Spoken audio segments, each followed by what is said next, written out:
Dari Sabang sampai Merauke, dari Miaga sampai Rote, dihiasi warna-warni budaya, tertata dalam bahasa.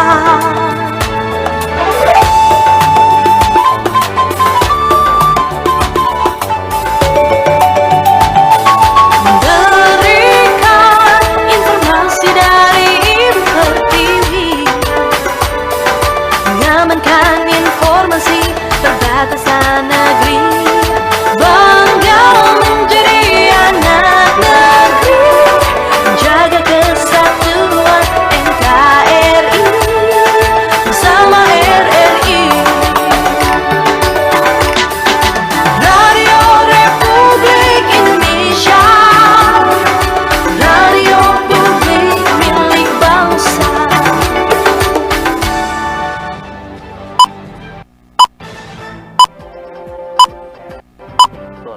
Pukul 6 waktu Indonesia Tengah.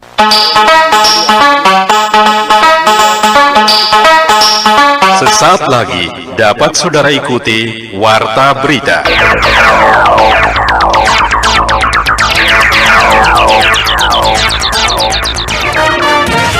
Radio Republik Indonesia dengan Warta Berita.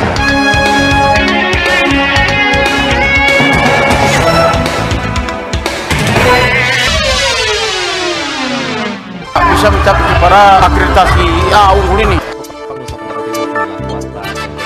Angka kekerasan semakin tinggi, bahkan naik 83%. Itu menunjukkan bahwa NTT belum menjadi provinsi yang aman buat masyarakatnya karena masih menemukan banyak korban kekerasan terhadap perempuan dan anak yang cukup tinggi.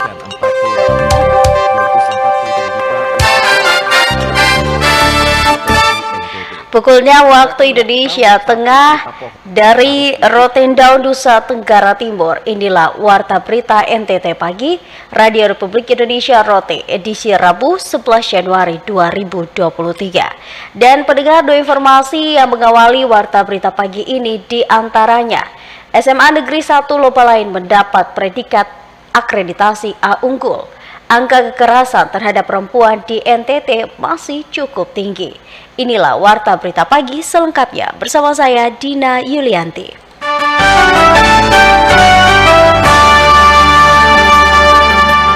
SMA Negeri 1 Lobalain, Kabupaten Rotendao menggelar syukuran Nataru dan syukuran akreditasi sekolah menjadi A unggul. Informasi berikut dilaporkan Lian Aplugi. Bisa mencapai para akreditasi A unggul ini. Sekolah Menengah Atas Negeri 1 Lobalain berhasil mendapatkan akreditasi A unggul. Hal ini disampaikan Kepala Sekolah SMA Negeri 1 Lobalain, Jeremias Manafe, saat diwawancarai RRI dalam acara ibadah perayaan Natal dan Tahun Baru, sekaligus ibadah ucapan syukur akreditasi sekolah yang dihadiri keluarga besar SMA Negeri 1 Lobalain dan sejumlah alumni. Segala sesuatu yang kita capai ini karena kerjasama. Dan sebenarnya secara de jure ini baru diakui karena kita baru diakreditasi ulang lagi. Karena biasanya selama 5 sampai 6 tahun akreditasi kita sudah persiapkan diri dengan kerjasama selama ini, tetapi karena belum sampai waktunya untuk diakreditasi, akhirnya kami terkatung-katung. Tetapi kita percaya bahwa semua itu ada waktu dan kerjasama baik dari Bapak Ibu guru, sehingga kita bisa mencapai para akreditasi A unggul ini. Lebih lanjut, Kepala Sekolah SMA Negeri 1 Lobalain, Jeremias Manafe, menjelaskan diraihnya akreditasi A unggul juga merupakan suatu kerjasama yang baik dari semua pihak yang ada di dalam SMA Negeri 1 Lobalain. Menurutnya 8 standar penilaian berhasil diraih dengan baik karena adanya perjuangan dan komitmen dari setiap unsur penilaian yang ada. Semua yang sudah akreditasi diukur oleh banyak hal, kerjasama sekolah punya perjuangan dalam pendidikan, semua itu diukur. Jadi bukan hanya sekedar kasih nilai ataupun, semuanya itu diukur. Ada 8 standar pendidikan itu diukur. Jadi kita diukur sampai dengan poin 94. Kegiatan yang berlangsung di aula sekolah SMA Negeri 1 Lobalain ini juga menampilkan sejumlah kreativitas dari peserta didik maupun para guru. RRI Rote, Yan Aplugi melaporkan.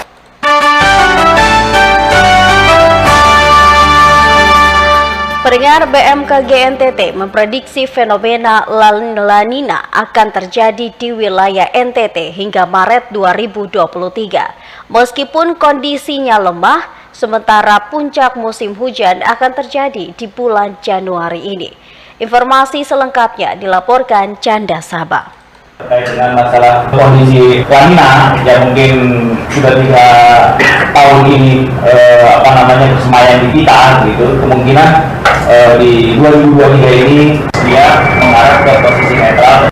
Berdasarkan perakiraan cuaca yang disampaikan oleh Kepala Stasiun Klimatologi NTT, Rahmatullah Aji, bahwa dilihat dari indeks ENSO pada Desember 2022 menunjukkan kondisi La Nina lemah. Namun menurutnya La Nina akan tetap terjadi hingga Maret 2023.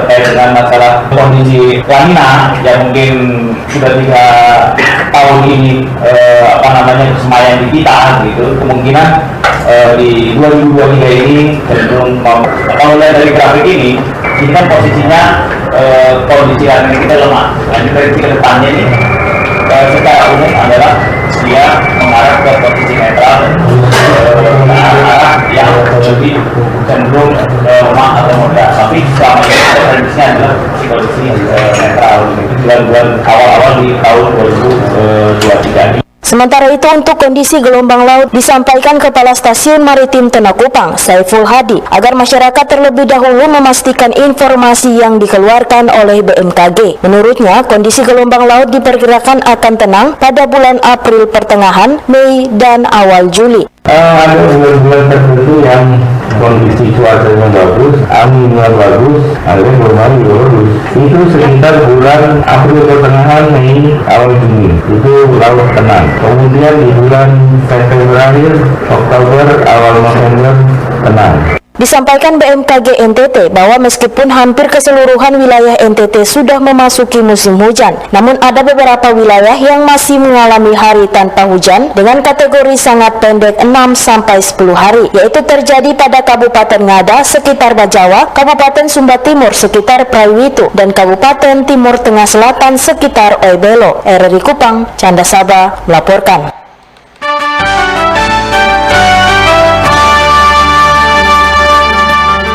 Pendengar, terima kasih Anda masih mendengarkan Warta Berita NTT Pagi. Kita menuju ke informasi berikut. Kekerasan seksual masih menjadi momok bagi perempuan dan anak di Nusa Tenggara Timur.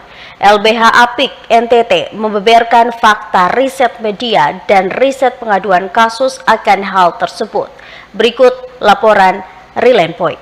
Angka kekerasan semakin tinggi, bahkan naik 83%, itu menunjukkan bahwa NTT belum menjadi provinsi yang aman buat masyarakatnya karena masih menemukan banyak korban kekerasan terhadap perempuan dan anak yang cukup tinggi. Riset yang dilakukan pada beberapa media surat kabar harian seakan menegaskan bahwa tidak ada tempat yang aman bagi perempuan dan anak untuk terlepas dari kekerasan seksual. Ironinya kekerasan ini meningkat di tengah upaya pemerintah dalam memberikan perlindungan kepada perempuan dan anak. Demikian disampaikan Direktur LBH Apik Nusa Tenggara Timur, Ansiri Hidara, kepada RRI Senin 9 Januari 2023. Sosialisasi carilayanan.com sebagai direktori untuk menemukan lembaga layanan yang ada di wilayah NTT dan juga melalui riset pendampingan kasus tapi juga riset media. Menurutnya sejumlah regulasi yang dibuat untuk memberikan perlindungan seperti Undang-Undang 23 tahun 2002 Perlindungan Anak sebagaimana telah mengalami perubahan dengan Undang-Undang 35/2014 dan Undang-Undang 17/2016, juga Undang-Undang Nomor 23 tahun 2004 tentang penghapusan kekerasan dalam rumah tangga, dan yang terakhir Undang-Undang 12 tahun 2022 tentang tindak pidana kekerasan seksual atau Undang-Undang TPKS belum mampu menurunkan angka kekerasan terhadap perempuan dan anak. Inilah fakta, makin tinggi angkanya itu bukan berarti bahwa buruk, tapi sebenarnya ada hal baik juga di balik angka yang tinggi. Itu menunjukkan bahwa kesadaran masyarakat kita terhadap isu keadilan gender, kesetaraan gender itu juga meningkat ya, pengetahuan, sehingga mereka juga merasa nyaman untuk melaporkan dan tersedianya fasilitas atau akses media layanan untuk mereka menemukan keadilan itu lewat lembaga-lembaga layanan yang ada yang memberikan kenyamanan, percayaan ke mereka untuk bisa menyelesaikan kasus mereka. Berbagai kebijakan yang dibuat terus dilakukan oleh pemerintah dan lembaga terkait untuk menurunkan angka kasus kekerasan ini agar mampu mendorong Indonesia, khususnya di Nusa Tenggara Timur, untuk zero tolerance pada kekerasan terhadap perempuan dan anak. Dari Kupang, Relent Point melaporkan.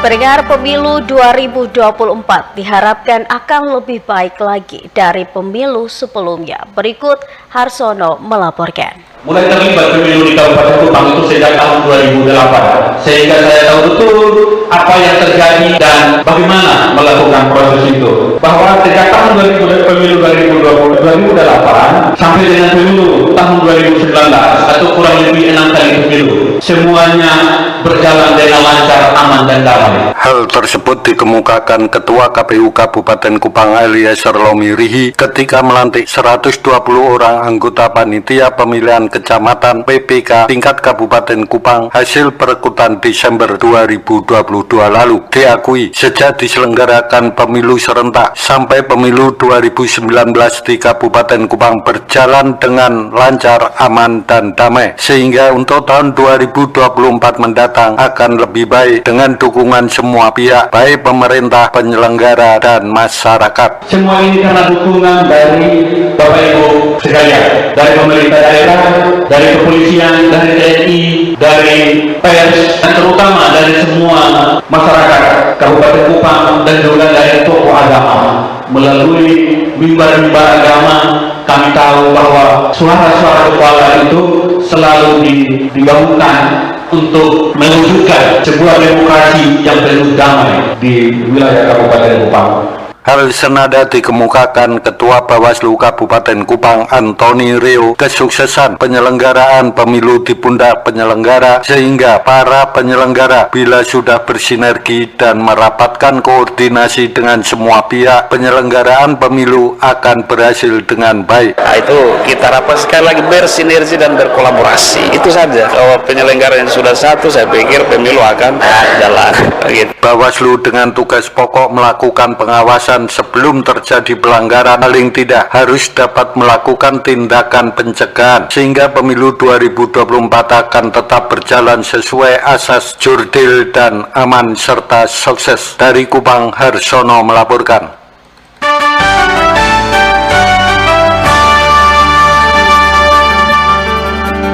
Pendengar, Anda bisa mendengarkan kami melalui RRI Playgo dan juga rri.co.id.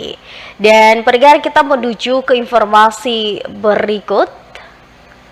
Pemerintah daerah Kabupaten Sumba Barat melalui Dinas Lingkungan Hidup akan melaksanakan pengembangan 10 juta pohon di sepanjang ruas jalan jalur hijau.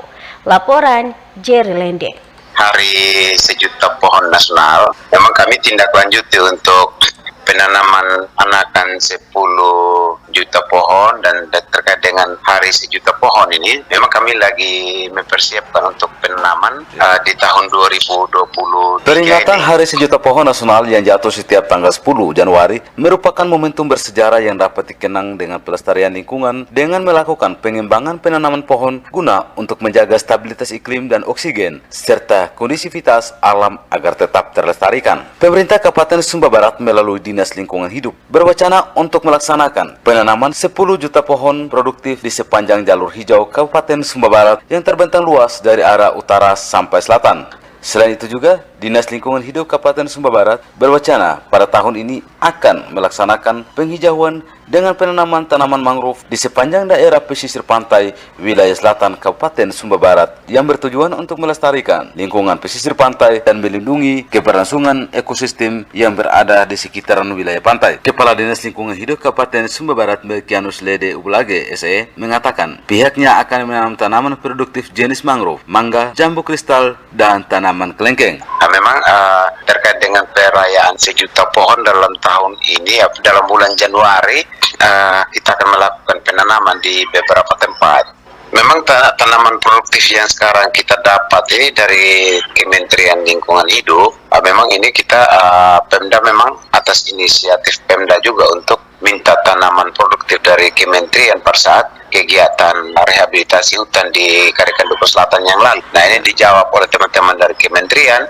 Nah, kita dapat ya ada 2.500. Dinas Lingkungan Hidup akan melangsungkan penanaman pohon produktif tersebut di setiap ruas jalan kota Wekabubak, Kabupaten Sumba Barat pada bulan Januari tahun 2023 ini. Pihak pemerintah daerah Kabupaten Sumba Barat telah mendapatkan bantuan pohon produktif dari Kementerian Lingkungan Hidup jenis mangga, jambu kristal, dan pohon kelengkeng sebanyak 2.500 pohon yang direncanakan penanamannya pada bulan Januari ini. Pihak pemerintah Sumba Barat terus berkomitmen untuk melakukan rehabilitasi hutan yang ada di wilayah Sumba Barat dengan menanam pohon produktif yang kedepannya akan dapat dinikmati oleh masyarakat. Median jalan dari pinggir jalan itu kurang lebih 2 meter atau 3 meter, tapi secara berjajar ke ikut jalur jalan. Jadi nanti punya siapa sih kita izin untuk menanam begitu. Hasilnya ya dinikmati masyarakat pemilik lahan atau siapa saja nanti begitu. Sedangkan di jalur selatan ya memang kita berupaya dari Simpang Golwola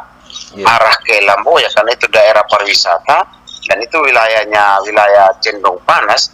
Memang lebih cocok untuk penanaman mangga di sana. Memang kita wacana untuk tanam mangga sepanjang jalur dengan pola yang sama arah ke utara.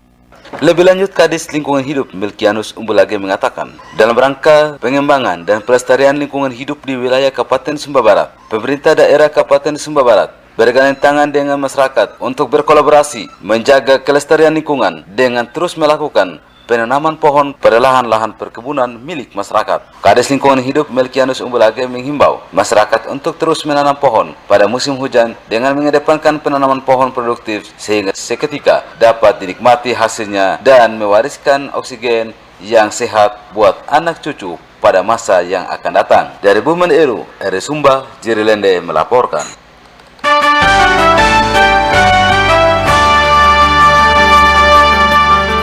Pendengar, terima kasih Anda masih mendengarkan Warta Berita Pagi. Sebanyak 3.000 anakan pohon durian yang didatangkan Pemda ND melalui Dinas Pertanian bagi kelompok tani Poksadaya Desa Desa Nuamuri, Kecamatan Kelimutu mulai ditanam. Selengkapnya Ferry Soo melaporkan. Penanaman perdana pohon durian jenis musangking ini dilakukan Bupati ND Jafar H. Ahmad bersama Wakil Bupati Rikos Emmanuel Rede pada Rabu 4 Januari lalu di lahan seluas 30 hektar yang akan dikelola oleh 65 orang anggota kelompok. Kepala Dinas Pertanian Kabupaten ND, Insinyur Marianus Alexander kepada RRI Senin pagi mengatakan, bantuan itu berasal dari Kementerian Pertanian Republik Indonesia dan untuk NTT hanya 2 kabupaten, yaitu Kabupaten ND dan Kabupaten Manggarai. Dan oleh Dirjen Hortikultura, ini merupakan program untuk menciptakan kampung buah di lokasi-lokasi yang dialokasikan. Dalam rencana kerja Dinas Pertanian, menurut Marianus, kawasan hortikultura Kabupaten ND ada di Moni, Kecamatan Kelimutu, Kecamatan Lepembusu Kelisoke, Kecamatan Wolowaru, Kecamatan Wolojita, Kecamatan Dona Timur, dan Kecamatan Detusoko. Dasar pertimbangan itu adalah usulan dari Kabupaten ND melalui Bupati dan Pak Wakil Bupati, lalu direspon oleh Kementerian melalui Dinas Hortikultura, sehingga datang melakukan survei untuk mengetahui calon lokasi dan calon petaninya. Di Kabupaten ND ini kan kita punya pembagian pemwilayahan untuk pembangunan pertanian, khusus untuk subsektor hortikultura. Kita punya kawasan hortikultura. Kawasan hortikultura kita itu ada di Moni, Kelimutu, Kecamatan dan sekitarnya, yaitu di Lepembusu Kelisoke sebagian, di Wolowaru sebagian, Kecamatan Wolojita sebagian, Kecamatan Dora Timur sebagian, dan Kecamatan Detusoko menjadi kawasan itu.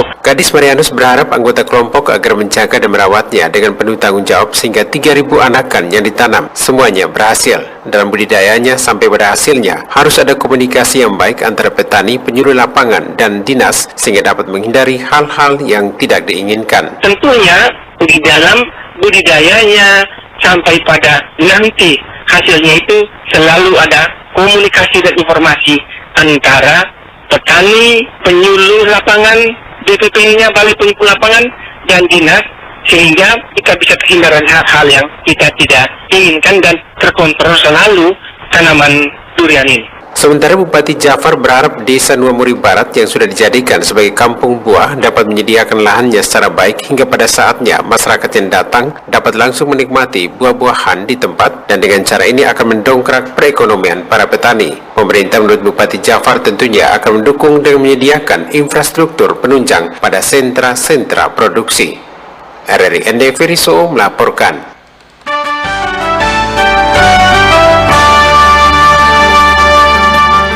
Pendengar, kita akan masuk dalam informasi terakhir, informasi olahraga. Informasi olahraga. Provinsi Nusa Tenggara Timur melalui Komite Olahraga Nasional Indonesia (KONI) segera mendeklarasikan diri sebagai tuan rumah bersama NTB penyelenggara PON ke-22 tahun 2028.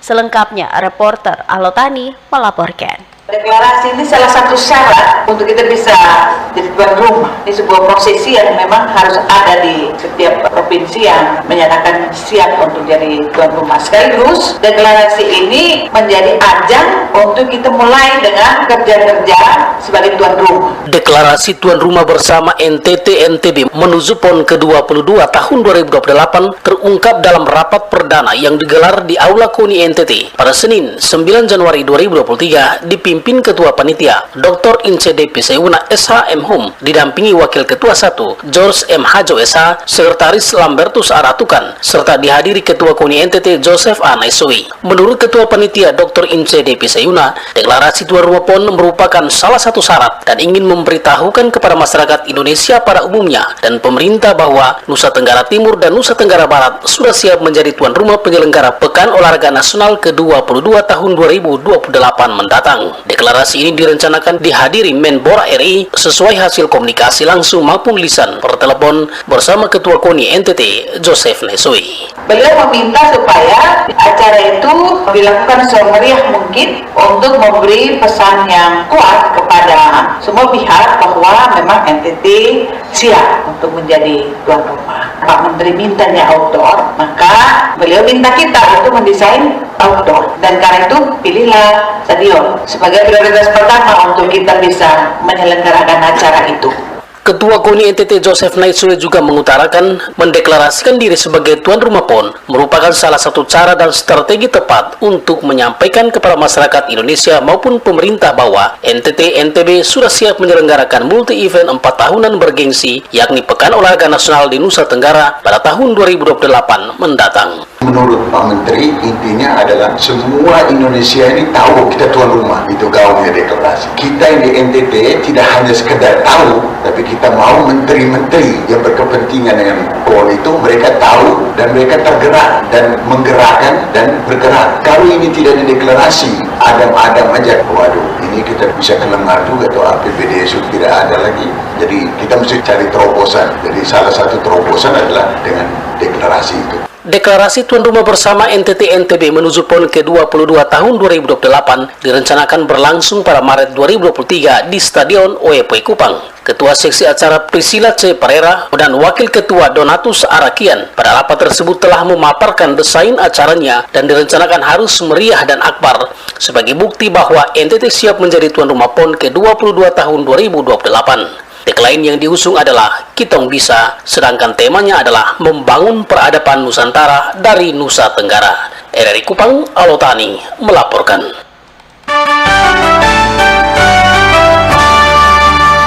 Pendengar, sebelum mengakhiri warta berita NTT pagi, kembali kami sampaikan pokok-pokok berita. SMA Negeri 1 Lobalain mendapat predikat akreditasi A unggul. Angka kekerasan terhadap perempuan di NTT masih cukup tinggi. Dan pendengar, sekian warta berita NTT pagi ini. Mewakili kerabat kerja yang bertugas, saya Dina Yulianti mengucapkan terima kasih. Selamat pagi dan sampai jumpa.